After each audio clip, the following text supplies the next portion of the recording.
नमो अरिहन्ताणम् नमो सिद्धाणम् नमो आयिरीयाणम् नमो वच्छायाणम् नमो लोये सवसाहुणम् ऐसो पंच नमो यारो सब पावपणासनो मंगलाणं च सव्येसिं परमं भूहि मंगलम् परमं भूहि मंगलम्। जैन बेसिक्स क्लासेस अपनी चल रही है। इसके अंतर्गत यहाँ पर वित्त ज्ञान पाठमाला भाग 3 ये अपना चल रहा है और इसमें पिछली बार हमने मैं कौन हूँ इस पाठ की चर्चा की थी। आज हमें चर्चा करनी है पाठ 6 है, 6 नंबर का पाठ है ज्ञानी श्रावक के 12 व्रत। ज्ञानी श्रावक के 12 व्रत। तो पहली बात तो ये है कि श्रावक कौन है, श्रावक किसे कहते हैं। तो जो श व क 3 शब्दों से बना है श्रावक। श यानी श्रद्धावान, क्रियावान, श्रद्धावान और विवेकवान। हाँ, जो श्रद्धावान है, क्रियावान है और विवेकवान है। श्र यानी श्रद्धावान। श्रद्धावान का मतलब क्या है? सम्यक दर्शन। श्रद्धा सम्यक श्रद्धा है, सम्यक दर्शन। फिर व यानी विवेकवान। विवेकवान का मतलब क्या है? ज्ञान। विवेक किसका, विवेक शब्द है ज्ञान के अर्थ में आता है। तो सम्यक ज्ञानी है, सम्यक दृष्टि है, सम्यक ज्ञानी है। और क्रियावान मतलब उसका चारित्र वो भी बराबर यथार्थ है। तो सम्यक दर्शन ज्ञान चारित्र से जो सहित है। दूसरी तरफ से देखें तो जो श्रद्धा पूर्वक और विवेक से क्रियाएं करता है, श्रद्धावान, विवेकवान, क्रियावान। तो क्रिया तो करेगा ही, कोई भी जो घर गृहस्थी में रहेगा, मुनिराज भी होंगे, कुछ ना कुछ क्रिया तो होगी ही। लेकिन वो क्रिया कैसी है? श्रद्धा पूर्वक। श्रद्धा पूर्वक का मतलब कि देवशास गुरु में जिसको श्रद्धा है, आस्था है, वो श्रद्धा पूर्वक। और लेकिन ऐसा नहीं है कि खाली अंधविश्वास करता हो, श्रद्धा से काम करते हैं, तो आज्ञा से मानते हैं, ऐसा नहीं। श्रद्धा भी है लेकिन साथ में विवेक भी है। श्रद्धा पूर्वक और विवेक पूर्वक फिर जो अपनी क्रियाएं आचरण का पालन करता है वो श्रावक कहलाता है। तो श्रावक जो है मतलब सम्यक दृष्टि ज्ञानी जो होता है उसी को श्रावक कहते हैं। और उसमें भी जब यहाँ क्रिया की मुख्यता है तो वो क्रिया करने वाला, अर्थात कुछ बाहर में जो भी आचरण पालन किया जाता है तो वो पंचम गुण स्थानवर्ती जो होता है वो श्रावक कहलाता है। यद्यपि चतुर्थ गुण स्थानवर्ती को भी क्या कहेंगे? चतुर्थ गुण स्थानवर्ती को गुण स्थानों के आधार पे तो अविरत सम्यक दृष्टि ये शब्द देते हैं, लेकिन अगर उसको कहेंगे तो उसको भी उपचार से श्रावक कहा जाता है, क्योंकि वो भी अन्याय नीति पक्ष का त्यागी तो है ही। पर अब यहाँ जो चर्चा चल रही है, यहाँ ज्ञानी श्रावक जिसे कह रहे हैं, तो ज्ञानी श्रावक का मतलब है पंचम गुण स्थानवर्ती जो जीव है उसे ज्ञानी श्रावक कहा जाता है। तो ये जो पंचम गुण स्थानवर्ती है वो क्रिया कर रहा है, विवेक पूर्वक क्रिया कर रहा है। तो क्रिया कर रहा है मतलब कुछ व्रत आदि वो धारण करता है। तो वो जो व्रत धारण करता है उसके व्रत 12 प्रकार के व्रत होते हैं, उनकी चर्चा यहाँ इस पाठ में की गई है। देखिए पेज नंबर 22 है, विद्या ज्ञान पाठमाला भाग 3 है, पाठ 6। पढ़ते हैं यहाँ से। पाठ का नाम है ज्ञानी श्रावक के 12 व्रत। जिसे यथार्थ सम्यक दर्शन प्रकट हो चुका है उसे ही ज्ञानी कहते हैं। ऐसा ज्ञानी जीव जब अनंतानुबंधी और अप्रत्यक्षानावरण कषाय के उदय के अभाव में अपने में देश चारित्र स्वरूप आत्म शुद्धि प्रकट करता है, तब वह व्रती श्रावक कहलाता है। ज्ञानी, पहला शब्द क्या है? ज्ञानी। तो ज्ञानी किसे कहते हैं? सम्यक दृष्टि को ज्ञानी कहते हैं, जिसे सम्यक दर्शन प्रकट हो चुका है, क्योंकि सम्यक दर्शन पूर्वक ही सम्यक ज्ञान जीवन में होता है। सम्यक साथे ज्ञान हुए, सम्यक दर्शन के साथ में ही सम्यक ज्ञान होता है, और जिसको सम्यक ज्ञान होता है उसको ज्ञानी कहते हैं। ज्ञानी अज्ञानी के अनेक प्रकार से भेद देखते हैं हम। ज्ञानी कौन? की एक तो जिसमें ज्ञान है वो ज्ञानी, और जिसमें ज्ञान ही नहीं है, जड़ चेतन है, वो अज्ञानी। फिर दूसरा कि जिसे अपनी आत्मा का ज्ञान है, यानी सम्यक ज्ञान है, वो ज्ञानी, और जिसे अपने आत्म स्वरूप का ज्ञान नहीं है वो अज्ञानी। और फिर तीसरा क्या? कि जिसे केवल ज्ञान है, संपूर्ण ज्ञान है, वो ज्ञानी, और जिसे अल्प ज्ञान है वो अज्ञानी। तो यहाँ कौन सी ज्ञानी की बात है? यहाँ सेकंड नंबर वाले, जिसे अपने आत्म स्वरूप का ज्ञान है वो ज्ञानी, से यथार्थ सम्यक दर्शन प्रकट हो चुका है, उसे ज्ञानी कहते हैं। ऐसा ज्ञानी जीव जब अनंतानुबंधी और अप्रत्यक्षानावरण कषाय के उदय के अभाव में अपने में देश चारित स्वरूप आत्म शुद्धि प्रकट करता है। देखो, जो समझ लो लैंग्वेज भी है ना, ये लैंग्वेज पराधीनता वाली नहीं है, स्वाधीनता वाली यह भाषा दी है। क्या भाषा दी है? ये नहीं कहा कि अनंत अनुबंधी और अप्रत्यक्ष कषाय का अभाव होने पर, उनके अभाव के कारण से ये पंचगुण स्थान प्रकट होता है, ये नहीं कहा। क्या कह रहे हैं? कि जब स्वयं अनंतानुबंधी और अप्रत्यक्ष कषाय का उदय का अभाव होता है, और स्वयं वो अपने में देश चारित स्वरूप आत्म शुद्धि प्रकट करता है। इधर वो जीव में आत्म शुद्धि प्रकट हो रही है, और इधर सामने दो कषाय चौकड़ी के उदय का अभाव है। और भी शब्द एकदम समझ लो परफेक्ट दिया है। ऐसे नहीं लिखा कि अनंतानुबंधी और अप्रत्यक्ष कषाय का अभाव। क्या है? उनके उदय का अभाव। अनंतानुबंधी और अप्रत्यक्ष अनावरण के उदय का अभाव। उदय का अभाव का मतलब क्या है? उदय का अभाव में क्या कहना चाह रहे हैं? बोलो प्रीति। उदय का अभाव मतलब या तो उपशम है या क्षयोपशम है। हाँ, उपशम मतलब उनका वही सदवत्सर उपशम और उदयाभावीश है, वो स्थिति उनकी है। उदय का अभाव का मतलब है, और दूसरी तरह से कहें कि सत्ता का अभाव नहीं है, सत्ता में से अभाव नहीं हुआ है, उदय नहीं है। जो हम ऐसे कहते हैं ना, उनके दो कषाय चौकड़ी का अभाव हो गया, पंचम स्थान में दो कषाय चौकड़ी का अभाव हो गया। यदि पंचम स्थान में दो कषाय चौकड़ी का अभाव हो गया, और छठे सातवें में तीन कषाय चौकड़ी का अभाव हो गया, तो फिर श्रेणी के में क्या करते हैं? जब श्रेणी चढ़ते हैं, शबक श्रेणी में क्या करते हैं? तीन कषाय तो यही अभाव हो गई छठे सातवें में। फिर शबक श्रेणी में क्या करते हैं? बस अकेले संचलन का अभाव। शबक श्रेणी में क्या काम होता है? किस लिए श्रेणी चढ़ी जाती है? बोले अशांति। श्रेणी किस लिए चढ़ते हैं? वो चारित्र मोहनी, वो जो कर्म है वो आप उनकी उसके लिए विशुद्ध उनको कम करने के लिए। कितनी प्रकृतियों को कम करने के लिए? कितनी प्रकृतियों का अभाव करने के लिए? किस प्रकृति का अभाव करने के लिए? 21। चारित्र मोहनी की 21 प्रकृतियों के उपशम के लिए उपशम श्रेणी, और क्षय के लिए शबक श्रेणी। तो 21 प्रकृतियों का।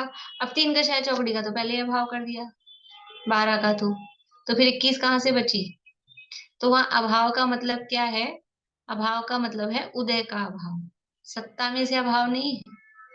जो पंचम गुण स्थान में दो कषाय चौकड़ी का भाव कहा, चौथे गुण स्थान में एक कषाय चौकड़ी का भाव कहा, छठे सातवें में तीन कषाय चौकड़ी का भाव कहा, तो उसका मतलब क्या है? उनके उदय का अभाव है। तो यहाँ वही कह रहे हैं कि जब ज्ञानी जी अनंतानुबंधी और अप्रत्यक्ष कषाय के उदय के अभाव में, जब इनका उदय का अभाव होता है तो क्या होता है? वो अपने में, या इधर से कहें कि वो जब अपने में देश चारित्र स्वरूप आत्म शुद्धि प्रकट करता है, अंदर उसके परिणाम ये विशुद्ध होते हैं, और वो स्वयं अपने ये जो देश चारित्र है ना, ये बाहरी क्रियाओं में नहीं होता है। ये चारित्र आत्मा का गुण है। चारित्र किसका गुण है? बाहर के खाने पीने का गुण है क्या चारित्र? चारित्र आत्मा का गुण है तो प्रकट कहाँ होगा? प्रकट भी आत्मा में होगा। तो देश चारित्र वो कहाँ प्रकट होता है? वो बाहरी क्रियाओं में नहीं होता है, इसको खाना है इसको नहीं खाना, ये छोड़ दिया और ये हिंसा छोड़ दी, ये इसका नाम चारित्र नहीं है वास्तव में। चारित्र आत्मा का गुण है। तो आत्मा में जो दो कषाय चौकड़ी के अभाव पूर्वक शुद्धता प्रकट हुई है, और वो शुद्धता वो जीव स्वयं अपने पुरुषार्थ से वो विशुद्धि बढ़ा के वो शुद्धता जब प्रकट करता है, तो इधर दो कषाय चौकड़ी के उदय का अभाव सामने दिखाई देता है, तब वह भाभी, वृत्ति श्रावक कहलाता है। बोलो प्रीति। हाँ, उपशम श्रेणी में भी तो फिर सत्ता में तो रहेंगे ही ना। हाँ, सत्ता में है। हाँ, तो फिर इसमें क्षयोपशम रूप में रहते, मतलब फर्क क्या रहेगा? फर्क ये है कि यहाँ क्षयोपशम है, वहां उपशम। वहां उपशम है। जैसे औपशमिक समय में जैसे गैप बनाया जाता है ना, बिल्कुल भी उस समय वो नहीं है किसी भी रूप में, वैसे वहां श्रेणी के काल में होता है। और यहाँ पर अभी क्या है? अभी तो क्षयोपशम रूप है, अभी जो स्थिति है वो क्षयोपशम रूप है। ठीक है।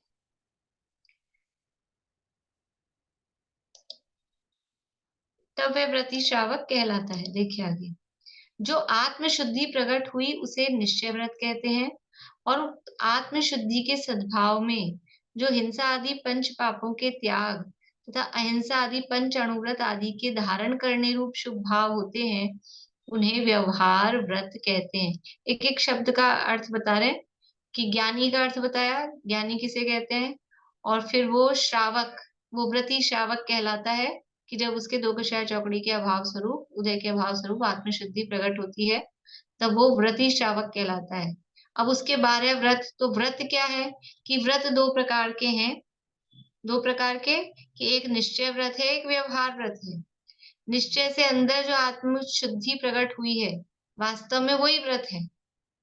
बाहर में ये खाना, ये छोड़ा, ये लिया, इसका नाम व्रत नहीं है। अंदर जो विशुद्धि प्रकट होती है ना, अंदर जो परिणामों में निर्मलता आती है, वास्तव में वो व्रत है। आत्मशुद्धि का मतलब वो जो परिणामों में निर्मलता आई, वास्तव में वो व्रत है। और वो जो निर्मलता आई है उस आत्मशुद्धि के सद्भाव में, जब अंदर परिणामों में निर्मलता आई है, तो बाहर में हिंसा, झूठ, चोरी, कुशील, परिग्रह, ये काम अपने आप ही छूटेंगे। जब परिणामों में विशुद्धता आएगी कि हमको ये समझ लो आत्मा का भान हुआ और ये काम नहीं करना है, ऐसे जब परिणामों में आएगा, तो बाहर में वो हिंसा आदि के काम अपने आप छूटते हैं। तो वो जो आत्मशुद्धि हुई, उस आत्मशुद्धि के सद्भाव में जो हिंसा आदि 5 पापों के त्याग तथा अहिंसा आदि पंच अणुव्रत आदि के धारण करने रूप शुभ भाव होते हैं, उन्हें व्यवहार व्रत कहते हैं। निश्चय व्रत क्या है? निश्चय से तो अपने आत्मा की शुद्धि वही व्रत है, और बाहर में जो पापों के त्याग रूप जो प्रवृत्ति हुई, वो जो शुभ भाव, व्यवहार व्रत क्या है? व्यवहार व्रत है शुभ भाव रूप। और निश्चय व्रत क्या है? वो शुद्धि। और वो शुद्धि कहाँ से प्रकट हुई है? कि दो कषाय चौकड़ी के अभाव पूर्वक जो अंदर अंदर में वितरागता प्रकट हुई, वो शुद्धि, वो निश्चय व्रत है। इस प्रकार के शुभ भाव ज्ञानी श्रावक के सहज रूप में प्रकट होते हैं, चला के नहीं करने पड़ते, अंदर से ही वो परिणाम उसका छूटता है। तो सहज रूप में ही ये इस तरह के व्रत उसके प्रकट होते हैं। ये व्रत 12 प्रकार के होते हैं। उनमें हिंसा आदि पापों, 5 पापों के एक देश त्याग रूप 5 अनुव्रत होते हैं। इन अनुव्रतों के रक्षण और उनमें अभिवृद्धि रूप 3 गुणव्रत और महाव्रतों के अभ्यास रूप 4 शिक्षा व्रत होते हैं। अपने श्लोक है ना, व्रेणाम त्रेधा तिष्ठति अणुगुण शिक्षा व्रतात्मकम चरणम। तो वही, वो समझ लो वही है। अरे पर ये जो पाठ लिखा गया है यहाँ पे, वो तो नहीं दिया पाठ का कोई परिचय या समझ लो आधार परिचय, लेकिन पुरुषार्थ सिद्धि उपाय के आधार पे, मुख्य रूप से उसके आधार पे पाठ लिखा गया है। तो ये व्रत है। टोटल व्रत कितने हैं? पहले तो 3 भेद किए वहां रत्नगंज शावकाचार्य में। 3 प्रकार के व्रत हैं, अणुव्रत, गुणव्रत और शिक्षा व्रत। अणुव्रत है 5, गुणव्रत है 3 और शिक्षा व्रत है 4। ये प्रकरण चल रहा है अपना रत्नगंज शावकाचार्य में भी, वही प्रकरण आगे आने वाला है, 12 व्रतों का वर्णन। तो ये अणुव्रत किसे कहते हैं, ये परिभाषा भी दे दी साथ में। अणुव्रत, व्रत किसे कहते हैं? पहले तो व्रत, व्रत किसे कहते हैं? बोलिए मीना चाची। पापों के त्याग को व्रत है। पापों के त्याग को व्रत कहते हैं। अब ये है अणुव्रत, ये अणुव्रत है, तो अणुव्रत का मतलब क्या हुआ? अणु मतलब छोटा, पापों का छोटे रूप में त्याग। छोटे रूप में मतलब पूर्ण रूप से पाप का त्याग नहीं किया, कुछ रूप से किया, कुछ पाप का त्याग किया। तो कुछ पाप का त्याग का मतलब यहाँ क्या है? स्थूल पापों का त्याग, मोटा मोटा। पहले जैसे कचरा, घर में बहुत सारा कचरा इकट्ठा हो तो पहले क्या करते हैं? पहले मोटा मोटा हटाओ तब बारीक धूल हटे। तो ये मोटे मोटे पहले पाप जो जीवन में चल रहे हैं उनको छोड़ना, तो स्थूल पापों का त्याग वो कहलाता है अणुव्रत। स्थूल पापों का त्याग करना वो अणुव्रत कहलाता है। तो हिंसा आदि 5 पापों के एक देश, एक देश का मतलब है स्थूल का त्याग किया, बारीकी में जो हो रहे हैं उनका त्याग नहीं किया। और अपन ने एक शब्द पढ़ा था, एक देश त्याग किस रूप में, यहाँ आगे आने वाला है, लेकिन अभी पूछती हूँ। महारत्न शावकाचार में जब चला था ना, तो एक देश का क्या अर्थ किया? बोले सुनीता आंटी। कुछ अंश में मतलब सूक्ष्म तो त्याग पूरी तरह से है और त्रस का एक देश त्याग है। स्थावर जीवों की हिंसा का त्याग, वो ठीक है। बोलिए प्रेमलता जी। त्रस हिंसा का त्याग है और स्थावर का पूर्ण रूप से त्याग नहीं हाँ है। सॉरी, मैंने उल्टा बोल दिया। त्रस जीवों की हिंसा का त्याग है, स्थावर जीवों की हिंसा का त्याग नहीं है। ये एक अर्थ हुआ। एक और अर्थ मैंने किया जो अपने उसमें श्लोक भी है, श्लोक में जो अर्थ दिया है ना अहिंसाणुव्रत का अर्थ, अहिंसाणुव्रत की परिभाषा वाला श्लोक बोलिए, किसको याद है? याद है सुनीता आंटी? वो प्राणी वाला है ना, वो पीछे अनुव्रत वाला है, स्थूले वे पापे भी हो। संकल्पात्कृत कारित, संकल्पात्कृत कारित पहला ही शब्द है ना, मन्ना। संकल्पाकृत कारित मन्ना गत्र, मन्ना यो गत्र चर मन्ना सत्वान योगत्रयस्य चर सत्वान न हिनस्ति यत्तदा तद्वदन्ति। ठीक है। हाँ, तो पहला शब्द देखना था संकल्पात, संकल्प पूर्वक, यानी ये जो कहा है ना कि पापों का एक देश त्याग। एक देश त्याग का मतलब क्या है? कि संकल्प पूर्वक हिंसा का त्याग, या इधर से अपन कहें तरह से स्थावर जीवों के हिसाब से तो त्रस जीवों की हिंसा का त्याग। स्थावर जीवों के संबंध में अविरत है, लेकिन त्रस जीवों की हिंसा का त्याग। तो ये पापों का एक देश त्याग वो कहलाता है अणुव्रत। फिर दूसरा है गुणव्रत। गुणव्रत क्या है? अणुव्रतों के रक्षण रूप, अणुव्रतों के रक्षण रूप और उनमें अभिवृद्धि रूप ये गुणव्रत है। यानी गुणव्रत किसे कहते हैं? जो अणुव्रतों की रक्षा करते हो और उनमें वृद्धि करते हो गुणाकार रूप से। गुणव्रत मतलब जिसमें वो मल्टीप्लाई होता हो। तो अणुव्रतों की रक्षा और उनमें वृद्धि जो करते हैं उन व्रतों को, व्रत का अर्थ वही है पापों का त्याग, पापों का और इस तरह से त्याग जिससे हमारे अणुव्रतों में वृद्धि हो और उनकी सुरक्षा बनी रहे, उनकी रक्षा हो, तो वो कहलाता है गुणव्रत। और शिक्षा व्रत किसे कहते हैं? कि महाव्रतों के अभ्यास रूप वो कहलाते हैं शिक्षा। शिक्षा व्रत का मतलब है जिससे हमें महाव्रतों का अभ्यास हो, अर्थात मुनि बनने की शिक्षा जिससे मिले। महाव्रत किसके होते हैं? महाव्रत मुनिराजों के होते हैं। तो जिसमें मुनि बनने की शिक्षा मिले, अर्थात महाव्रतों का अभ्यास जिन व्रतों से हो, वो व्रत कहलाते हैं शिक्षा व्रत। तो इस तरह से श्रावक के 3 प्रकार के व्रत हैं, अणुव्रत, गुणव्रत और शिक्षा व्रत, और कुल मिला के वो हो जाते हैं 12। इसलिए यहाँ कहा ज्ञानी श्रावक के 12 व्रत। देखिए चर्चा करते हैं, क्योंकि अपना प्रकरण चल ही रहा है रत्नगंज शावकाचार में डिटेल में, और ज्यादा कठिन नहीं है, इसलिए बहुत ज्यादा डिटेल नहीं कर रहे हैं। 5 अणुव्रत। अहिंसाणुव्रत, हिंसा भाव के स्थूल रूप में त्याग को अहिंसाणुव्रत कहते हैं। तो वो परिभाषा ये है, स्थूल रूप में त्याग। लेकिन स्थूलता का अर्थ क्या? स्थूल त्याग के अपन ने 2 तरह से अर्थ देखे। एक तो त्रस जीवों की हिंसा का त्याग है, स्थावर जीवों की हिंसा से विरक्त नहीं है। और 4 प्रकार की हिंसा भी यहाँ नीचे इसमें भी बता रहे हैं। 4 प्रकार की हिंसा होती है, उसमें से एक प्रकार की संकल्पी हिंसा का त्याग है। ये है स्थूल।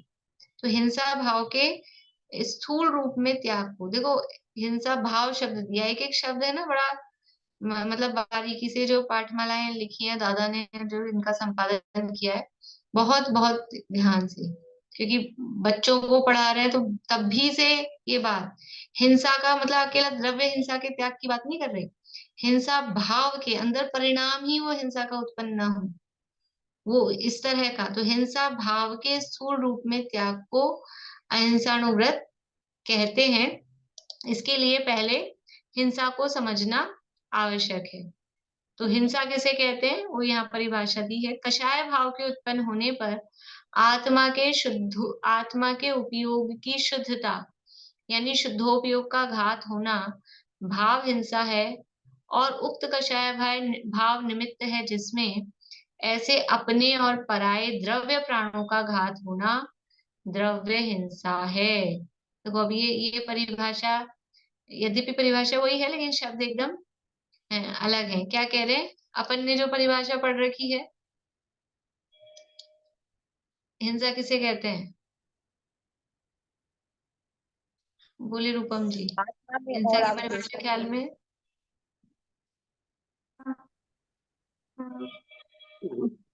किसी का दिल दुखाना या किसी को सताना या दिल दुखाना। किसी जीव को मारना, सताना, उसका दिल दुखाना, ये हिंसा है। ये बाल बोध में पढ़ी है, ठीक है। इसके अलावा तत्वार्थ सूत्र में या पुरुषार्थ सिद्धि उपाय में, बोली सरोजा आंटी। आत्मा में मोह राग द्वेष भाव का उत्पन्न होना आत्मा में मोह राग द्वेष भावों की उत्पत्ति होना हिंसा है, और उत्पत्ति नहीं होना वो हिंसा है। प्रादुर्भाव खलु रागादि नाम भवत्या हिंसेति तेषामेव उत्पत्ति हिंसेति जिनागमस्य संक्षेप। ये पुरुषार्थ सिद्ध उपाय है। तत्वार्थ सूत्र में हिंसा की क्या परिभाषा दी है, बोलो प्रीति। प्रमत्त योगात प्राण व्यप्रोपणम हिंसा। प्रमाद के योग से प्राण, हाँ, प्रमाद के योग से। तो प्रमाद का योग क्या है वो यहाँ दिया है कि कषाय भाव के उत्पन्न होने, कषाय है वो प्रमाद है। 15 प्रकार के प्रमाद होते हैं। 15 प्रकार के प्रमादों में कौन कौन से होते हैं 15 प्रमाद, बोले मीना चाची। 4 तो विकथा, स्त्री कथा, चोर कथा और भोजन कथा और राष्ट्र कथा, और 4 कषाय क्रोध मान माया लोभ, और 5 इंद्रिय के विषय स्पर्शन रसन घ्राण चक्षु कर्ण, और 1 निद्रा और 1 प्रणय। बढ़िया, प्रणय यानी स्नेह। स्नेह। ये 15 प्रकार के प्रमाद हैं। तो इसमें कषाय है कि नहीं है, पहला ये 4 कषाय, कषाय है ये एक प्रमाद है। तो प्रमत्त योगात मतलब उसमें यहाँ लिखा है कषाय के उत्पन्न होने पर, यानी वो प्रमाद है कषाय। कषाय भाव के उत्पन्न होने पर आत्मा के उपयोग की शुद्धता का घात होना। प्रमत्त योगात प्राण व्यपरोपणम यानी घात करना। किसका घात हो रहा है कि अपने आत्मा के जो उपयोग है उसकी शुद्धता, अपना जो उपयोग है ज्ञान दर्शन जो चल रहा है, जब कषाय उत्पन्न होती है तो कैसा होता है, क्रोध मान माया लोभ का परिणाम आता है, तो उपयोग कैसा हो जाता है, मैला मलिन गंदा, शुद्ध नहीं रह पाता है।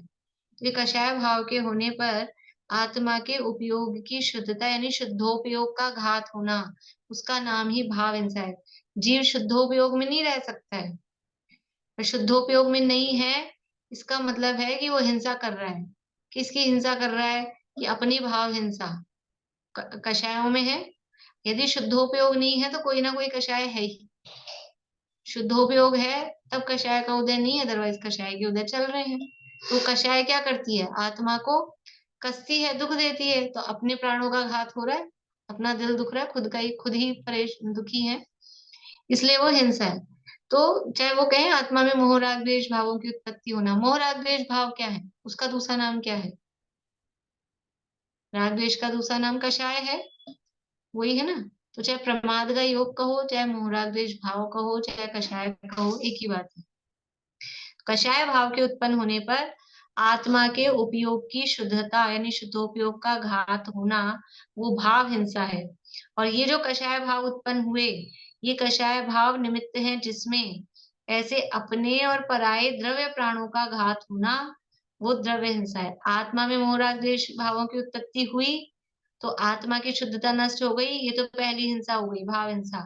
और ये होने पर बाहर में या तो खुद के द्रव्य प्राणों का खुद का कुछ नुकसान किया, घात किया, या किसी दूसरे जीव को मारा, सताया, उसका दिल दुखाया। दूसरे जीव का दिल दुखाना भी द्रव्य हिंसा ही है, क्योंकि भाव हिंसा है। अपनी आत्मा में ये जो दिल दुखाने का भाव उत्पन्न हुआ ना, ये तो है भाव हिंसा। और उसका दिल दुख गया, वो उसको मारा पीटा जो भी किया, वो सब है द्रव्य हिंसा। तो इस तरह से ये हिंसा है कि वास्तव में जो भाव आत्मा में उत्पन्न हो रहे हैं, कषाय भाव, वही वास्तव में हिंसा है। श्री अमृत चंद्राचार्य ने पुरुषार्थ सिद्धि उपाय नामक ग्रंथ में लिखा है, आत्मा में रागादि दोषों का उत्पन्न होना ही हिंसा है तथा उनका उत्पन्न न होना ही अहिंसा है। नीचे फुटनोट में दिया है श्लोक जो भी अपन ने पढ़ा, अप्रादुर्भाव खलि रागादि नाम भवत्य हिंसेति तेषामेवोत्पत्ति हिंसेति जिनागमस्य संक्षेपः। यदि कोई व्यक्ति राग द्वेष आदि भाव न करके योग्यतम आचरण करे तथा सावधानी रखने पर भी यदि किसी जीव का घात हो जाए तो वह हिंसा नहीं है। तो यदि कोई व्यक्ति राग द्वेष आदि भाव नहीं कर रहा, वीतराग रूप है, और योग्यतम, वीतराग रूप मतलब मुनिराज की बात है, मुनि दशा की बात है, 3 कषाय चौकड़ी के अभाव पूर्वक वीतरागता है, बाहर में कोई राग द्वेष किसी से नहीं है, योग्यतम आचरण कर रहे हैं, मतलब नीचे देखकर, 4 हाथ जमीन देखकर ईर्ष्या समिति पूर्वक गमनादि कर रहे हैं। ईर्ष्या समिति, भाषा समिति, ऐष्णा समिति आदि 5 समितियों का पालन कर रहे हैं, इस प्रकार का आचरण कर रहे हैं। और इतनी सावधानी रखने पर भी यदि किसी जीव का घात हो जाए तो वह हिंसा नहीं है। यदि इतनी सावधानी रख रहे हैं तो फिर किसी जीव का घात कैसे होगा? और घात हो रहा है इसका मतलब सावधानी नहीं है।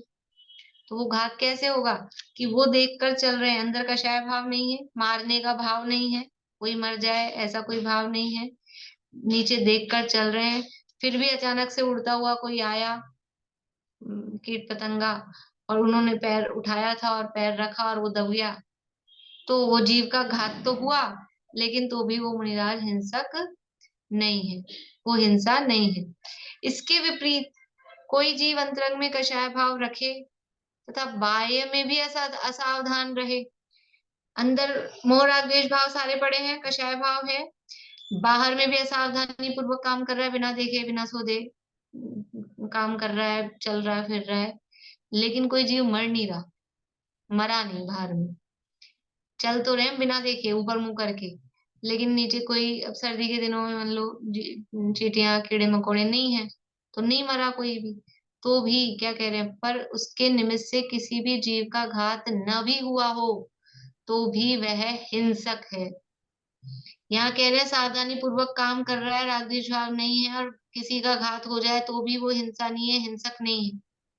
और यदि किसी के अंदर में कषाय भाव है, बाहर में असावधान है, दोनों तरफ से, अंदर भी कषाय भाव भी है, बाहर में असावधान भी है, और उसके निमित्त से किसी जीव का घात भी नहीं हुआ, सब तरफ से साफ है, एकदम क्लियर है, तो भी वो हिंसक है। सारांश यह है कि हिंसा और अहिंसा का निर्णय प्राणी के मरने या न मरने से नहीं, रागादि भावों की उत्पत्ति और अनुत्पत्ति से है। प्राणी मरे या ना मरे हिंसा अयत्नाचार से तब बंद होता है नहीं, जब रहे यत्नाचार से। वचन सार में आता है कि प्राणी मर रहे हो चाहे नहीं मर रहे हो, उससे बंद का संबंध नहीं है, हिंसा का संबंध नहीं है। असावधानी, अंदर कषाय भाव है तो हिंसा है, और सावधानी है, कषाय भाव नहीं है तो हिंसा नहीं है। बोलिए आशा। जैसे हम जैसे लोग हैं, कषाय वाली भाव तो है ही, फिर भी देख के चल रहे हैं, और कोई जीव मर गया तो भी हिंसा का पाप लगेगा क्योंकि कषाय है। हाँ, वो वाला पाप तो लगेगा, लेकिन अगर देखकर चल रहे हैं तो देख के चल रहे हैं तो कोई जीव कैसे मरा, कोई अगर उड़ता हुआ आया है तब तो ठीक है, अदरवाइज चलता हुआ जीव तो देख के चलने पर मरना नहीं चाहिए फिर। लेकिन उसमें इतना है कि यदि हम देखकर चल रहे हैं, नीचे देखकर चल रहे हैं, कषाय भाव तो है तो उसका दोष तो चल ही रहा है, लग ही रहा है। लेकिन अगर देखकर चल रहे हैं, थोड़ी सी यत्नाचार पूर्वक प्रवृत्ति कर रहे हैं, तो उसका वो क्यों कर रहे हैं, देख के क्यों चल रहे हैं?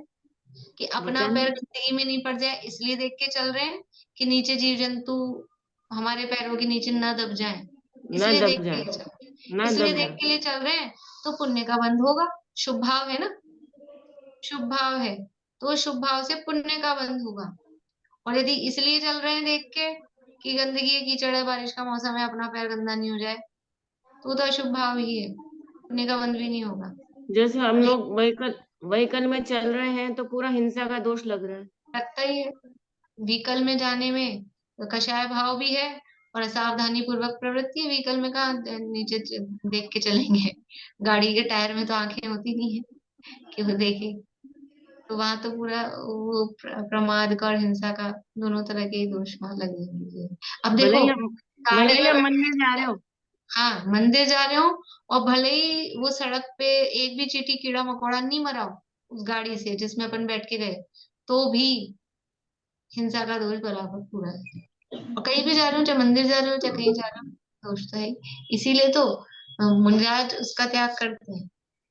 मुनिराज वाहन में नहीं बैठते, क्योंकि नहीं वंदना कर तीर्थ यात्रा जाएंगे तो बैठ जाए कि नहीं, तो प्रचार प्रसार करने जाएंगे अमेरिका चले जाएं प्लेन में बैठ के कि नहीं, क्या होता है।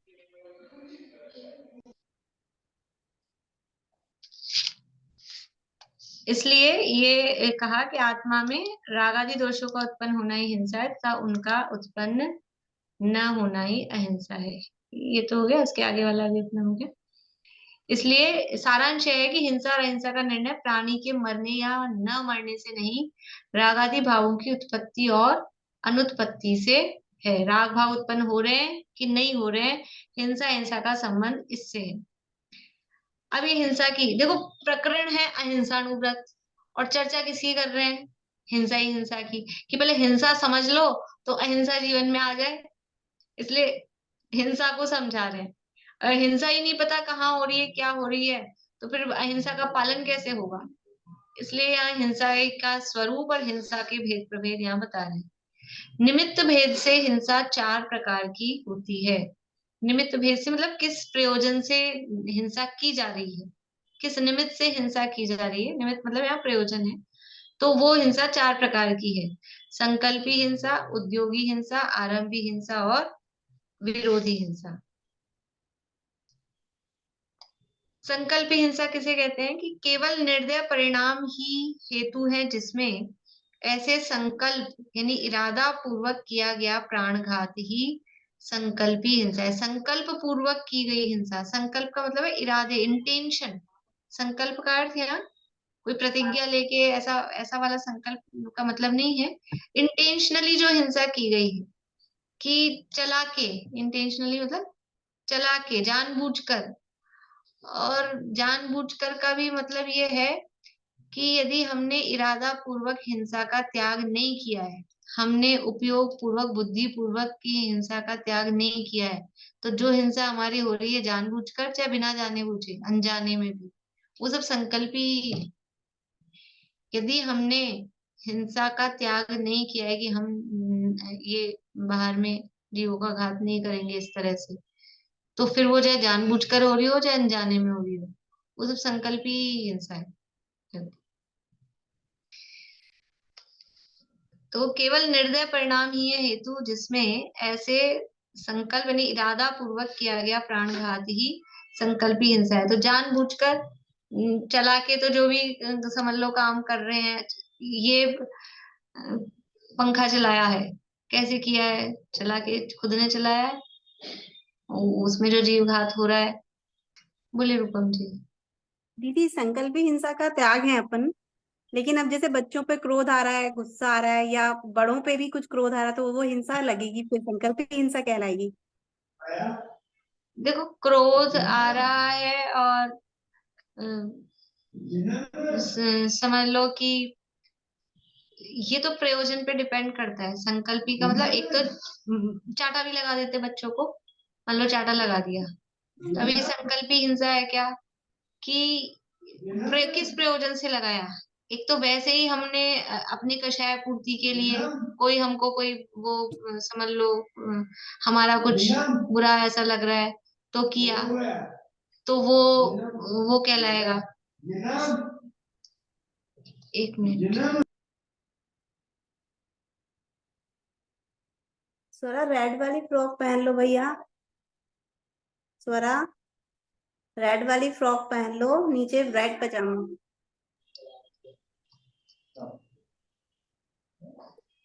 तो क्या बात चल रही थी अपनी कि जैसे हम बच्चों को हमने डांटा मारा जो भी किया, तो अगर हम उनके अच्छे हित के लिए मान लो पढ़ाई करानी है या कोई भोजन कराना है, अब वो कहना नहीं मान रहा है या पढ़ नहीं रहा है, तो ज्यादातर बच्चों के साथ में पढ़ाई के संबंध में माओ की जो होती है ना हिंसा वाला प्रोग्राम, वो ज्यादातर पढ़ाई के संबंध में होता है, तो वो उनका हित चाहते हैं।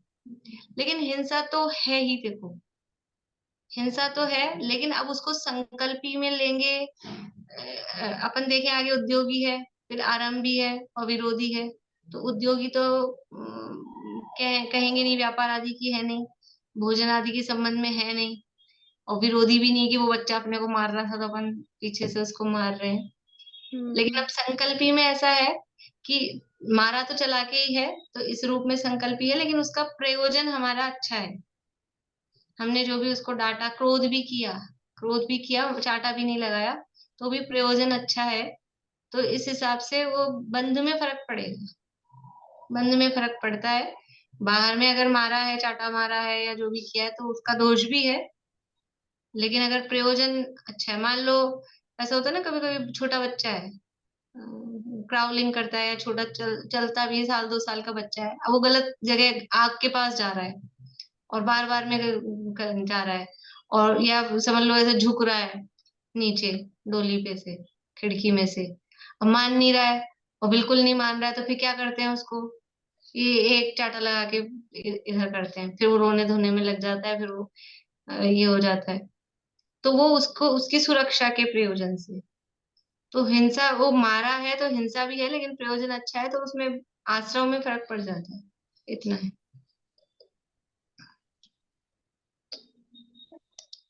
देखिए, तो निमित्त के भेद से हिंसा 4 प्रकार की। पहली हिंसा की निर्दय परिणाम ही है हेतु, जिसमें मतलब संकल्प पूर्वक, यानी हमारा त्याग नहीं है, तो हमने जो भी काम किया है, हमने लाके ऑल आउट लगाई घर में, ये क्या है, ये संकल्पी हिंसा है, क्योंकि ये लगाई इसीलिए कि वो मरे। हमने कोई भी डीडीटी पाउडर वगैरह ये छिड़का और इस तरह के जो भी काम किए, तो ये इरादे पूर्वक, संकल्प पूर्वक की जाने वाली हिंसा है। ऐसी हिंसा का वो श्रावक त्यागी होता है, जानबूझकर, जिसमें समझ लो इलियां हो गई हैं, ऐसा अनाज है, चींटियां हो गई हैं, तो उसको एकदम से सबको ले जाके धूप में डाल दिया कि वो सब मर जाएंगी, फिर निकल, बोलते हैं ऐसे निकल जाएंगी, निकल जाएंगी, निकलती कहाँ से हैं? मर जाएंगी। तो ये है संकल्पी हिंसा, कि बिना देखा शोधा अनाज ले जाके धूप में डाल दिया, बिना देखा शोधा अनाज ले जाके चक्की में डाल दिया और पीस दिया। ये खुद, ये क्योंकि खुद ने समझ लो प्रमाद किया ना खुद का प्रमाद है, तो वो संकल्पी हिंसा के अंतर्गत आ जाएगा। फिर है उद्योगी हिंसा, कि व्यापार आदि कार्यों में तथा गृहस्थी के आरंभ आदि कार्यों में सावधानी बरतते हुए भी जो हिंसा हो जाती है, वह उद्योगी और आरंभी हिंसा है।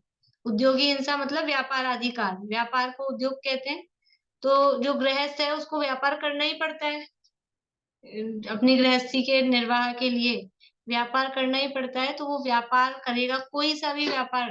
पहली बात तो हर कुछ भी व्यापार नहीं करेगा, जो कम से कम आरंभ वाला होगा, हिंसा जिसमें दोष होता होगा, ऐसा व्यापार करता है। लेकिन कुछ भी करे, कुछ ना कुछ आरंभ उसमें थोड़ा बहुत तो उसमें होता ही है, तो वो कहलाती है। अरे जाएगा आएगा, दुकान खोलेगा, नौकरी पे जाएगा, तो जाने आने में इतनी सी तो हिंसा होगी ही ना, ये गाड़ी में बैठ के जाएगा, तो वो जो भी काम कर रहा है वो उसकी उद्योगी हिंसा के अंतर्गत है। फिर आरंभी हिंसा कि भोजन, घर गृहस्थी में भोजन आदि बनाना पड़ेगा, रहेगा तो खाना पीना ये तो करेगा, कपड़े पहनेगा, कपड़े सिलाएगा, लाएगा, तो ये इन सब कामों में भी कुछ ना कुछ हिंसा होती है, आरंभ होता है। 5 स्थावरों का प्रयोग किचन में होता है, अग्नि जलती है, पानी काम आता है, समझ लो वनस्पतियां काम आती हैं, और हवा के बिना, ऑक्सीजन के बिना क्या काम होगा, वायु सब जगह है ही। तो इस तरह से स्थावरों का प्रयोग होता है, तो वो हिंसा वहां होती है, तो वो कहलाती है आरंभी हिंसा। फिर है विरोधी हिंसा, अपने तथा अपने परिवार, धर्मायतन आदि पर किए गए आक्रमण से रक्षा के लिए अनिच्छा पूर्वक की गई हिंसा विरोधी हिंसा है। कोई आ गया सामने से ही, परिवार पे कुछ समझ लो संकट आ गया है, या अपने देवशास गुरु धर्मायतन जो जिन मंदिर, जिन प्रतिमा, जिन वाणी, जिन धर्म, नव देवता आदि हैं, उन पर यदि कोई आक्रमण कर रहा है, तो उससे सुरक्षा के लिए चाहते नहीं थे कि हिंसा करें, लेकिन अब आ गया कोई सामने से ही सिर पे, तो उसके लिए अनिच्छा पूर्वक की गई हिंसा वो विरोधी हिंसा है।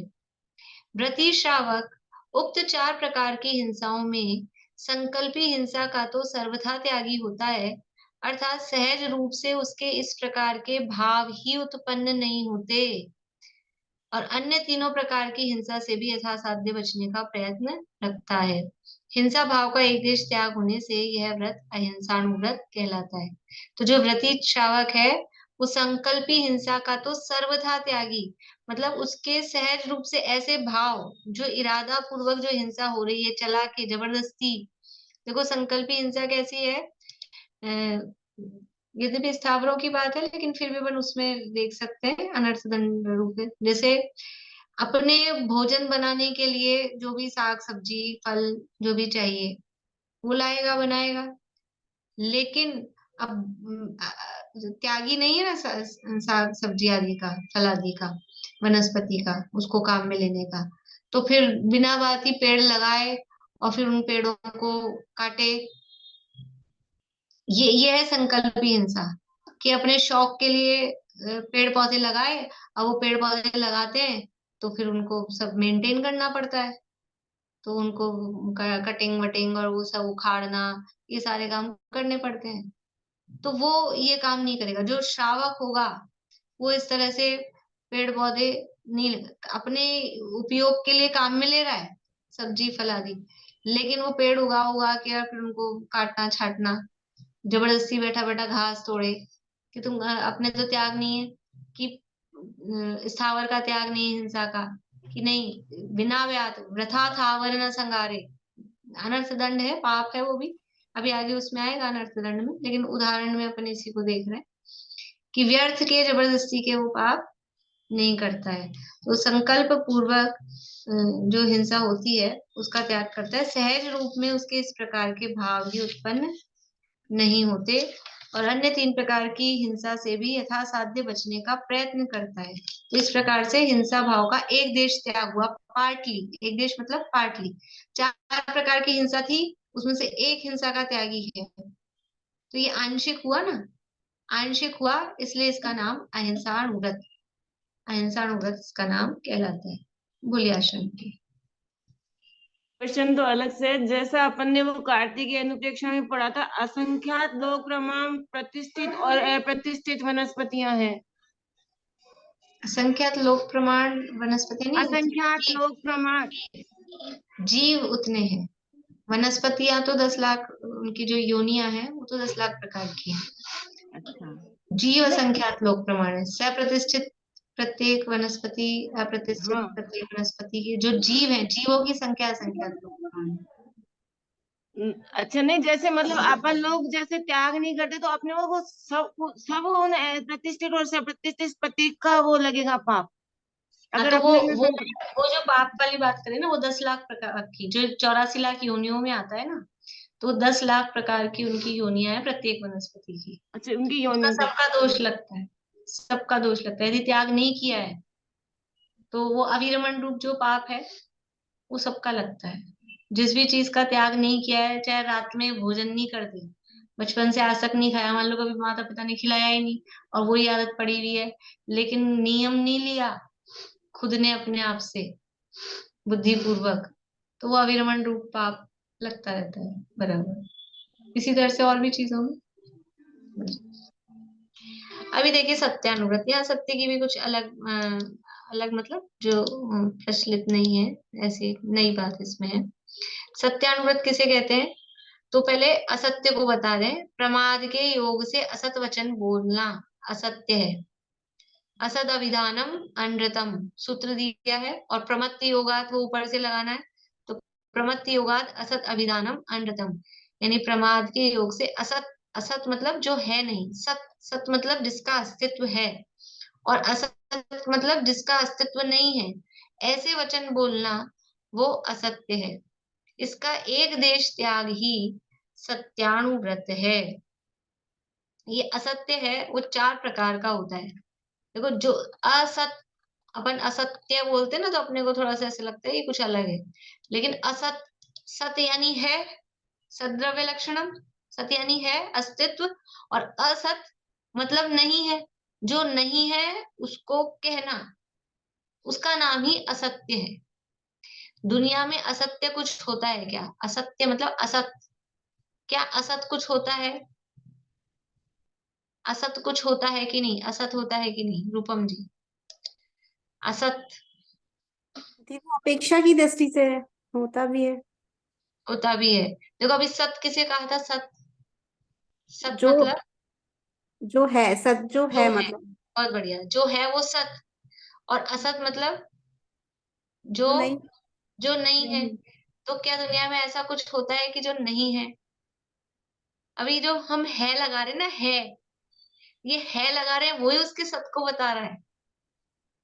सत मतलब है, सत मतलब, है। सत का मतलब ये है, और हम कह रहे हैं नहीं, नहीं भी है, तो है लगा रहे हैं ना। तो वास्तव में असत यानी कोई वस्तु दुनिया में, कोई असत नाम की कोई वस्तु ही नहीं है। जो है वो है ही, क्योंकि जो हम कहेंगे कि ये, अच्छा बताओ क्या नहीं है दुनिया में, बताओ क्या है असत? क्या आप कहोगे? गधे के सींग नहीं है, ये असत है। कि वो भी जो आप कह रहे हो ना, पहले तो अपन थोड़ा स्थूल कुछ भी नाम, कोई भी चीज का नाम लोगे कि ये नहीं है, तो आप कैसे कह रहे हो कि नहीं है? है तब तो कह रहे हो कि नहीं है। और फिर गधे का सींग, तो दुनिया में गधा भी है, दुनिया में सींग भी होते हैं, तो गधे का सींग क्यों नहीं है? और गधे का भी सींग, गधे के सिर पे भी सींग, वो ज्ञानियों मतलब लोगों की कल्पनाओं में, कार्टूनों के चित्रों में, इसमें हो सकता है। इसलिए दुनिया में कुछ भी असत होता ही नहीं वास्तव में। तो जो कुछ है वो सत ही है। तो फिर ये असत आया कहाँ से? फिर ये असत की बात कहाँ से आई? होता तो है, आप बोल रहे हो किसी अपेक्षा से होता है, बात सही है। ये असत की बात कहाँ से आई? कि वास्तव में वस्तु तो कभी असत होती नहीं है। जो कोई वस्तु है, वस्तु तो है ही, तो वो तो सतरूप ही है, वो तो है। लेकिन जो वस्तु जैसी है उसे वैसी नहीं कहा, इसका नाम असत है। तो ये कहाँ हुआ? बोलने में, कहने में, वाणी में असत हुआ। या फिर जो वस्तु जैसी है उसे वैसा नहीं जाना, रखा था घट और हमने क्या जाना उसको? पट। अब घट पट एक से दिखते हैं ना। रखा था घट, घड़ा रखा था, और हमने उसको कलश जाना, हमने उसको सकोरा जाना। तो ये ज्ञान में असत हुआ। वस्तु तो जो थी, वस्तु तो घड़ा है तो घड़ा ही रहेगा, वस्तु में तो असत कुछ होगा नहीं। वस्तु में झूठ होगा क्या? झूठ कहाँ होगा? झूठ या तो वाणी में होता है, उसका कथन करने वाली वाणी में, या फिर उसको जानने वाले ज्ञान में। वस्तु तो झूठ होती नहीं है, वस्तु तो है ही, जैसी है वैसी है। तो वस्तु तो सत स्वरूप है। असत कहाँ होता है? असत होता है या तो ज्ञान में या वाणी में। वही है। ठीक कहाँ करना है? वस्तु को ठीक करना है। वस्तु तो जैसी है, जहां है वो वैसी है, वस्तु को ठीक नहीं करना है। उस वस्तु को ठीक जैसी है वैसा जानना है, अपने ज्ञान को ठीक करना है। या फिर जो वस्तु जैसी है उसको वैसा कहना है, अपनी वाणी को ठीक करना है। तो असत्य कहाँ होता है दुनिया में? असत्य केवल वाणी में या ज्ञान में ही असत्य होता है, वस्तु कभी असत्य रूप होती नहीं है। कभी जो असत्य है, असत्य यहाँ वचन से संबंधित है, बोलने से संबंधित बात है। ये 4 प्रकार का असत्य वचन होता है। असत्य वचन 4 प्रकार के हैं। देखिए पहला दिया है सत्य का अपलाप। ये पुरुषार्थ सिद्धि उपाय में दिए हैं ये भेद, उसके आधार पे यहाँ ये चर्चा की है। सत्य का अपलाप, सत्य मतलब जो विद्यमान है, जो वस्तु है, उसका अपलाप मतलब विद्यमान को अविद्यमान कहना। अपलाप का मतलब है उससे उल्टा, उसका अपोजिट। तो है तो सत्य और उसको कह दिया कि नहीं है। जैसे कि सुनीता आंटी है और मैं कहूँ, कोई कहे क्लास में सुनीता आंटी है क्या, मैं कहूँ नहीं है, तो ये क्या हो गया, सत्य का अपलाप। जो है उसको कह दिया कि नहीं है। ऐसे करते हैं घर में कोई आया पिताजी को पूछने, तो बच्चे को कह देते हैं, कह देना पापा तो नहीं है। तो क्या किया, है को नहीं है किया, सत्य को असत कहा, ये सत्य का अपलाप। ये पहले प्रकार का असत्य वचन है कि जो है उसको नहीं है ऐसा कहना, सत्य का अपलाप। दूसरा है, देखिए नीचे से पढ़ते हैं, विद्यमान पदार्थ को अविद्यमान कहना। जो विद्यमान है उसको अविद्यमान कहना, ये सत्य का अपलाप है। फिर है असत का उद्भावन। असत मतलब जो विद्यमान नहीं है, जो नहीं है उसका उद्भावन मतलब उसको प्रकट करना कि वो है। जो नहीं है उसको है कहना, जो है उसको नहीं है कहना। तो पहला तो था कि जो है उसको नहीं है कहना, और दूसरा है जो नहीं है उसको है कहना, असत का उद्भावन, कि जो वस्तु नहीं है। जैसे कि कोई यहाँ वही समझ लो, बच्चे खेलते रहते हैं और किसी ने पूछा कि ये बच्चा है क्या, तो था तो नहीं, फिर भी कह दिया कि है, ऐसा करके। तो ये हुआ असत का उद्भावन। तीसरा है अन्यथा प्ररूपण। या अपन इसको अपने उसमें भी लगाए ना कि अपने समझ लीजिए अध्यात्म में या इसमें लगाए, तो अपन लौकिक उदाहरण देखे। सत का अपलाप का मतलब क्या है कि इंद्रिय विषय भोगों में सुख है, विषय भोगों में सुख है या नहीं है, कि विषय भोगों में सुख नहीं है ये बात है, लेकिन हमने क्या कहा, विषय भोगों में सुख है, पर पदार्थ से सुख आता है। और असत का उद्भावन, इसको असत के उद्भावन में लो, विषय भोगों में सुख नहीं है ना, सुख नहीं है लेकिन उसमें सुख बताया, ठीक है, ये असत का उद्भावन हुआ। और आत्मा में या समझ लो ज्ञान वैराग्य में, आत्महित हेतु विराग ज्ञान, उसमें सुख है, ज्ञान और वैराग्य की चर्चा, वो उसमें सुख है, तो वहां सत, सुख का सद्भाव है, वहां सत है। लेकिन उसमें का इसमें क्या है, तो कष्ट है। ज्ञान और वैराग्य, स्वाध्याय, पूजन पाठ, व्रत उपवास, इसमें तो कष्ट बहुत है। तो ये किया सत का अपलाप, सुख था लेकिन सुख नहीं कहा। और जिसमें सुख नहीं था असत, उसमें कह रहे हैं सुख है, पिक्चर देखने में सुख है, रसगुल्ला खाने में सुख है, घूमने फिरने में सुख है। ये हुआ असत का उद्भावन। अभी तीसरा है अन्यथा प्ररूपण। अन्यथा प्ररूपण का मतलब कुछ का कुछ कहना, उल्टा ही कहना। जैसे कि यहाँ दिया है हिंसा में धर्म बताना, बिल्कुल भी हिंसा में धर्म नहीं है, लेकिन फिर भी हिंसा में धर्म बताना। या शरीर को आत्मा कहना, ये अन्यथा प्ररूपण है। यही तो है, यही तो मैं हूँ जो दिख रहा है, यही मैं हूँ, तो इसको जीव कहना, शरीर को जीव कहना, ये अन्यथा प्ररूपण है। और फिर है चौथा गर्हित वचन। गर्हित वचन का क्या अर्थ है, गर्हित का मतलब है जो निंदनीय वचन होते हैं वो गर्हित वचन कहलाते हैं। तो निंदनीय, कलह कारक, पीड़ा कारक, शास्त्र विरुद्ध, हिंसा पोषक, पर अपवाद कारक आदि वचनों को गर्हित, इसमें बहुत सारे मतलब इसका बड़ा क्राइटेरिया है। गर्हित वचन मतलब निंदनीय वचन, की ऐसे वचन बोलना, देखो इसमें झूठ नहीं बोल रहे, इनमें तो झूठ था, सत का अपलाप उल्टा ही बोल रहे थे, असत का उद्भावन इसमें भी उल्टा ही बोल रहे थे, अन्यथा प्ररूपण तो नाम ही अन्यथा प्ररूपण है, इसमें भी गलत ही बोल रहे थे। अभी जो गर्हित वचन है ना, इसमें हो सकता है सही बोल रहे हो, मतलब जो है वैसा, लेकिन फिर भी वो शब्द, वो भाषा, वो सही नहीं है।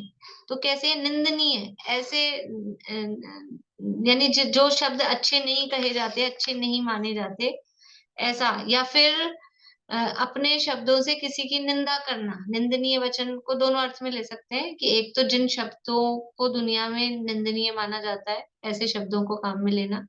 या फिर हम किसी की निंदा कर रहे हैं, दूसरे की निंदा करने वाले वचन, वो ये दूसरा वाला ज्यादा समझ लो उचित है कि जिन वचनों से, जिन शब्दों से दूसरों की निंदा की जा रही है, तो वो भी असत्य है, वो सत्य नहीं है। तो निंदा किसकी की जा रही है?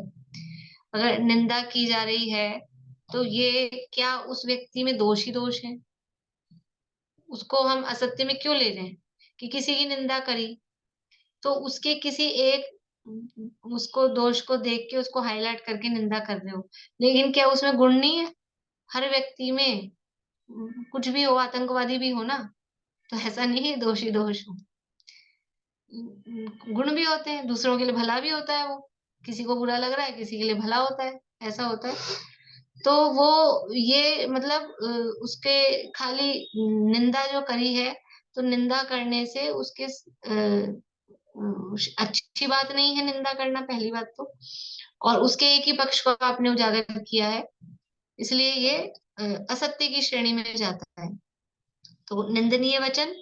फिर आगे कह रहे हैं कलह कारक, ऐसे शब्द बोलना जिससे झगड़ा हो जाए। बात आप सही कह रहे हो, लेकिन वो चूली कर दी कि इसने यहाँ से ऐसा किया, वैसा किया। अब किया था उसने, लेकिन इसकी सासू की बहू को और बहू की सासू को, देरानी की जेठानी को, जेठानी की दरानी को इधर से उधर कह दिया।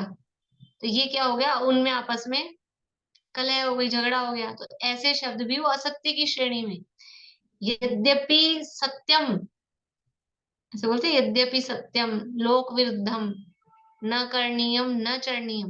तो दुनिया में भी ये निंदनीय शब्द, कलह कारक वचन, ये अच्छे नहीं माने जाते हैं।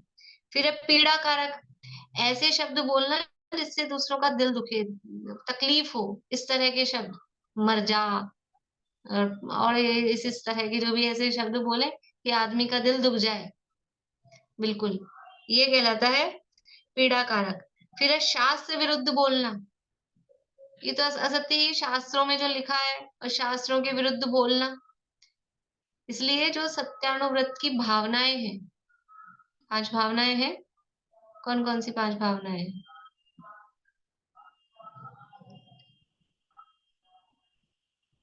बोलो प्रीति। क्रोध, लोभ, भीरुत्व, हास्य, प्रत्याख्यानान्य, अनुविचि भाषणम च पंच। हाँ, तो यहाँ जो एक का है ना अनुवीची भाषण, अनुवीची भाषण का क्या मतलब है? शास्त्र की आज्ञा के अनुसार बोलना। तो शास्त्र की आज्ञा के अनुसार बोलना वो सत्य है, और शास्त्र के विरुद्ध बोलना वो असत्य है। ये असत्य, शास्त्र विरुद्ध। फिर है हिंसा पोषक, ऐसे शब्द बोलना जिससे हिंसा का पोषण होता हो, दूसरों को हिंसा करने की प्रेरणा मिल जाती हो, कि मारो काटो, ये जो इस तरह के होते हैं ना, अपने यहाँ कैसे शब्द काम में लेते हैं। सब्जी काटो, काटो नहीं, सब्जी बनाओ, सब्जी सुधारो, सुधारो, साफ कर दो। ये बाल तक को भी काटने के लिए नहीं, अब तो चलता है, लेकिन पुराने जमाने के लोग बाल काटना भी नहीं, बाल छटवाने जा रहे हैं, ऐसा बोलते थे, बाल छटवा लो, है ना। दाढ़ी मूछ कटवा लो नहीं, दाढ़ी मूछ बना लो। इसमें तो यही शब्द चलता है अभी भी शायद, है ना। लेकिन बालों के संबंध में ऐसे नाखून काट दो नहीं, नाखून छांट लो। तो वो शब्द भी हिंसा पोषक नहीं, हिंसा पोषक शब्दों को काम में नहीं लेते हैं। इसीलिए वो जो खाने पीने की चीजें हैं, उनके भी नाम किसी पशु के नाम पे नहीं रखने चाहिए, नहीं होने चाहिए। तो वो कीवी, वो नाम ही वो उसका है। फिर इसी तरह से सांभर, यद्यपि लोगों को नहीं पता होता है, इसलिए वो लगता है हमको पता ही नहीं था, बता के हमारे कान में और डाल दिया। लेकिन सांभर है वो, यहाँ हिरण को कहते हैं राजस्थान में, सांभर नाम का एक हिरण होता है। तो हिंसा पोषक शब्द है कि फिर उसको अपन खाएं। तो दाल बोलो ना, दाल ही है वास्तव में, तो दाल ही है ना, दाल ही है वो वास्तव में। तो हम ऐसे कैसे बोले दाल और बड़ा बनाया हमने, बोल सकते हैं। अपन अपन बोलने लग जाओ तो बोलता है वो। उसमें क्या है, डोसा और दाल बनाया है तो बनाया दाल है, इसमें क्या है। हिंसा पोषक, फिर पर अपवाद कारक। पर अपवाद कारक मतलब यद्यपि सत्य हो सकता है, लेकिन जिसमें दूसरे का अपवाद मतलब दूसरे की अपवाद समझे ना, मतलब उसका लोक में निंदा हो। जैसे सीता के जीव ने पूर्व भाव में वो मुनिराज और आदि का वो बातें कर रहे थे, तो वो कि देखो कैसे बातें कर रहे हैं, यद्यपि वो भाई बहन थे जो भी थे, पर वो आपस में उन्होंने कुशल क्षेम पूछ ली, तो उसने क्या किया, उन मुनिराज और आदिका का अपवाद किया, जिनके झूठा कोई दोष लगाया। अपवाद मतलब उन पर झूठा दोष, जो दोष जिसमें नहीं है वो उसमें कहना, तो दूसरे पर कुछ भी दोष लगाना, इस तरह का। तो पर अपवाद कारक वो झूठा भी नहीं हो, मान लो हो वास्तव में कुछ इस तरह का भी, तो भी ऐसे इस तरह का प्रचार क्यों करना। दूसरे लोगों को मजा आता है, किसी जरा सी कहीं लूपोल मिल जाए ऐसी, तो तुरंत इसके कान में उसके कान में, और फिर पूरी दुनिया में पब्लिसिटी, इसी में मजा आता है लोगों को। तो ये है पर अपवाद कारक, वो झूठ है कि हम झूठ का बोल रहे हैं तो सच बोल रहे हैं, वो ऐसा करते हैं, ये ऐसा ऐसा करते हैं। ये करते होंगे अपने को क्या, उनका एडवर्टाइजमेंट करने की, हम ऐसे शब्द बोले ही क्यों। इसलिए मेरी भावना में सीधा से कह दिया, अप्रिय कटुक कठोर शब्द नहीं कोई मुख से कहा करे, ये सब आ गया उसमें। ये अप्रिय है ना, कटुक है, कड़वे लगते हैं, कठोर शब्द हैं, तो हित मित प्रिय बोलना चाहिए। हितकारक हो, अल्प हो, और दूसरे को प्रिय। प्रिय का मतलब ऐसा नहीं चापलूसी वाले, पर प्रिय का मतलब है सुनने में कर्ण प्रिय हूँ, ऐसे कठोर शब्द, रे, तू मर जा, मूड, ऐसे ऐसे शब्द उसमें अभी आएंगे रत्न शौकाचार में। ढोर, ढांड, और गाली गाली गलौच जिसमें आती हूँ, ऐसे इस तरह के शब्द ना बोले। इस तरह से ये जो सत्यानुव्रत का धारी है, वो इस असत्य का एक देश त्याग, वो सत्यानुव्रत है। उसको अपन ने वहां देखा था रत्न शौकाचार में, कि जैसे 4 प्रकार की हिंसा है, वैसे ही झूठ, चोरी, कुशील, परिग्रह, ये भी 4 प्रकार के हैं। तो संकल्प पूर्वक असत्य नहीं बोलता है, बाकी उद्योग में, आरंभ में, विरोध में, इसमें असत्य उसके जीवन में निषेध नहीं है, उसका त्यागी नहीं है, लेकिन चला के जानबूझकर व्यर्थ की बातों में असत्य नहीं बोलता है, इसका नाम सत्यानुव्रत कहलाता है। इस प्रकार से भी 2 अनुव्रतों की हुई है, पर नेक्स्ट क्लास में आप वो, आज थोड़ा भूमिका में उसमें टाइम लगा, नेक्स्ट क्लास में इसको अपन पूरा कर लेंगे। अभी यही करते हैं जिनवाणी स्तुति। बोलो प्रीति। मुक्ति में व्यक्त है जैसा, यहाँ अव्यक्त है वैसा, अबद स्पष्ट अनन्य नियत जीवन हमारा है। सदा ही है, न होता है, न जिसमें कुछ भी होता है। अहोत्पाद व निरपेक्ष ध्रुव जीवन हमारा है। अहो चैतन्य आनंद में सहज जीवन हमारा है। अनादि अनंत पर निरपेक्ष ध्रुव जीवन हमारा है।